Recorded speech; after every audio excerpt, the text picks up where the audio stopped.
The 20th chapter of the book of Tehillim is a short chapter, like many of our chapters, Li David. It starts off of David. We've said it so many times. It's like in Yechezkel, every single day I said, Ben Adam, mortal man, not human, not divine, like God. Right? So Li David, of David, or for David, by David. Elecha Adonai ekra tsuri al techarash mimeni, pen techeshe mimeni, v'nim shalti im yor devor. God, I call to you, my rock. Don't disregard me. Don't not right. Pay attention to me. Don't stay away. Don't be aloof. Don't hide like one's people who have gone down to the pit. Right. The idea we think of usually don't have the word bore. We have the word used a lot. Sheol, the idea of sort of the netherworld, the underworld, the hidden away. Here, the pit is representative of the same thing. You can come up from a pit, unlike Sheol, the netherworld after death. But right, I don't want to go down to the pit. David says to God, the Mishorer says to God, Shma kol tachanunai b'shavi elecha b'nosi yadai, el dvir kodshecha. Listen to my call, my plea, my voice of mercy when I cry out to you, when I lift up my hands towards your sanctuary. Remember back when Shlomo built the Beit HaMikdash, he had this very long prayer. I think it's in Parachet or Paraktet, or maybe both of them back in Melachim, and talks about how Habayit Hazeh, this is the place, no matter who you are, where you are, Jew, Gentile, towards my sanctuary. This is the place if you want to communicate with God. It's not just about sacrifice. This is the place to turn to. So here, I lift up my hands towards your inner sanctuary. Al timshecheni im rishaim v'im poale aven. Dovrei shalom imre ehem d'ra'a bilvavam. Some similar theme that we've seen many times over the last number of weeks. Don't count me with the wicked and the evildoers. David has said, we've had Kapitel yesterday, other days, said, I don't walk, like the first one, I don't go b'derech rishaim, I don't go with the atzat, right? I don't go with the wicked, I don't take the advice of them, I'm not in their counsel, I'm not together, I'm on a different path from them. He says, don't count me amongst the wicked and the evildoers. That's not who I am.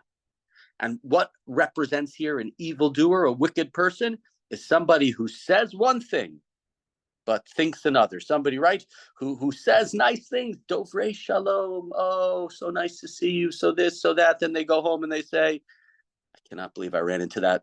Fill in whatever words you want. Make it Mad Libs. You don't have to say it. You know the words that I'm thinking of, which, again, has been over and over again. Now, interestingly, a little preview. One of the issues that's going to come up in the book of Job, in the book of Eov, is going to be speaking truth. Eov is going to say, I speak the truth. God is not correct. God is incorrect. I wasn't treated properly. There's the divine justice isn't clear. And at the end of the book, God is going to say to Eov, you spoke properly. You were right. Your friends, they were trying to figure out all things that you did wrong. So you were punished, but they just made it up. And you spoke the truth. So, right, it's an important thing in these chapters, another place in the Tanakh as well, that you don't say one thing and do another.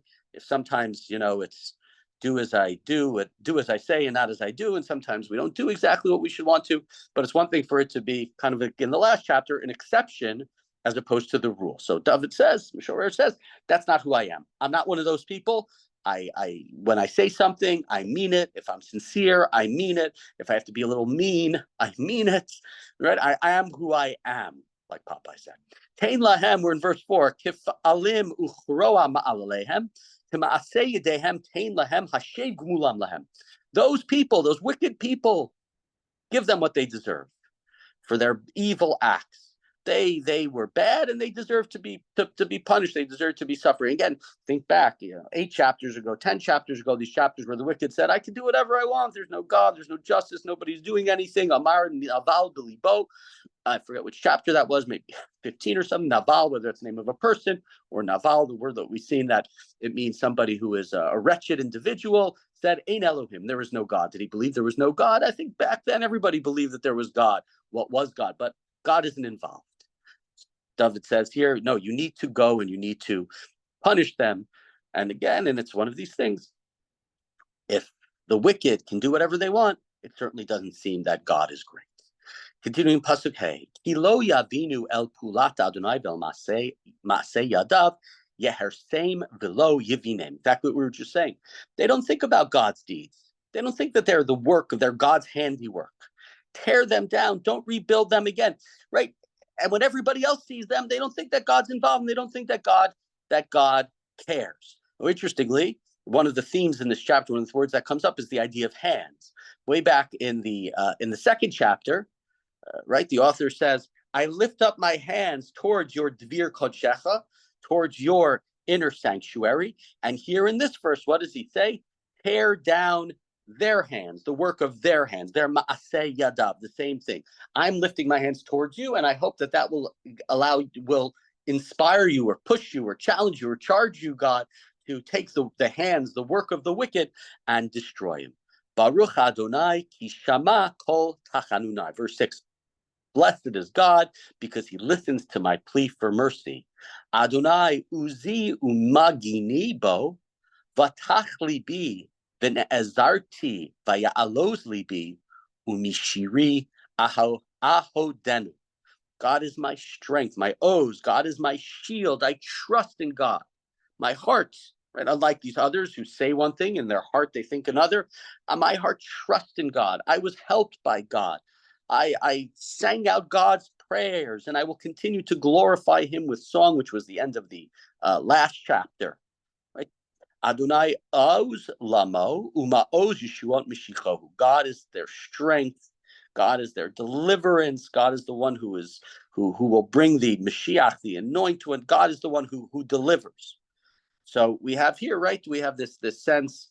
We've gone from in the beginning, I turn to you, God. They're wicked people. Let's get rid of their wickedness. And presumably, if that happens, or when that happens, I will be able to demonstrate, and we'll show that God is my strength, God is my fortress, God is my shield, and helps those who help God. And we'll see that strength is not those who are wicked and with their evil plans and plots are able to do what they want, but rather the other way. And we finish this chapter with a more well-known verse than the rest of the verses in this chapter. Hoshia et amecha, uvarech et nachalatecha, ureim v'naseim ad ha'olam. Deliver, right? Hoshia, provide salvation to your people, right? To your people, et amecha, and bless their bless their land, bless their inheritance, and sustain them forever, keep them forever. I don't know with you guys, but when I was in school and they used to tell us that we're not allowed to count as kids, we're not allowed to count people, we're not allowed to count Jews. So the verse, at least that they taught us, for I remember, was this one. That was the verse. I know there are other people who say Baruch Atah Hashem Elokeinu Melech Haolam Hamotzi Lecha Min Haaretz. I think this one's better than the Hamotzi Lecha Min Haaretz. The reason you pick this one is, right, it's deliver and bless your people. That's where we're counting Jews. We want it to be not that we're saying Hamotzi Lecha Min Haaretz on them, but rather the this blessing. I know some people say not one, not two, not three. I don't know how that counts. But obviously this verse is one that's used, the idea, and here we have, like many of the Kapitali Tehillim, and we said this, I think, yesterday, the day before, it's very individual. Tehillim is an individual book in many ways, and we said that. It's the inner emotions, it's calling out to God. The stories of the Jewish people are national stories. Sometimes you have a story about Moshe or Eliyahu or Elisha, but they are emblematic as the leaders, as the representatives of the Jewish people. This is a book about individual emotions, about my pleas, about my desires, about my hopes, about my struggles that I turn to God, me being the every man, every woman, every Jew. But oftentimes they transition into the public. And so one way of understanding is that the I in all of these, not all of these, but many of these chapters, the I is not the individual I, but is the Jewish people. And therefore, it's easier to end in a chapter ending like this and thinking of, the detractors, the people who do evil are not just, people who are mean and nasty to me, but are the nations that are mean and nasty to our people. And we know, unfortunately, there are many, and they've reared their ugly heads back. And just one last thing, right? We have this word at the end. We talked about the hands in the hands in the beginning, the hands in the middle, and here we have the word v'naseim ad ha'olam, right? Tend them and sustain them forever. That word is oftentimes associated with hands, lifting up of the hands, nisiat kapayim, lifting up of the hands, and that's the words that's used in verse 2 back in Pasuk Bet, when he's talking about, David's talking about his hands, he says, I lift up my hands to God. And so look at the beautiful imagery in verse 2. David says, I lift up my hands to your holy abode, to your holy temple in prayer towards you. I lift up my hands. And what happens in the end of the chapter, paralleling that, is that we say to God, right, lift up your hands, v'naseim, right? You're lifting up the Jewish people. We've lifted our hands to you, and God, urein v'naseim ad ha'olam, lift us up forever, sustain us not from this day, but for continuing forever. And so, it's part of the idea of Tehillim really being prayers and poetry, and the choosing of specific words to demonstrate certain images and ideas. And so we see that here in this chapter with the hands and the lifting of hands going from man to God, then lifting up the entirety of our people. May it come and continue for many years.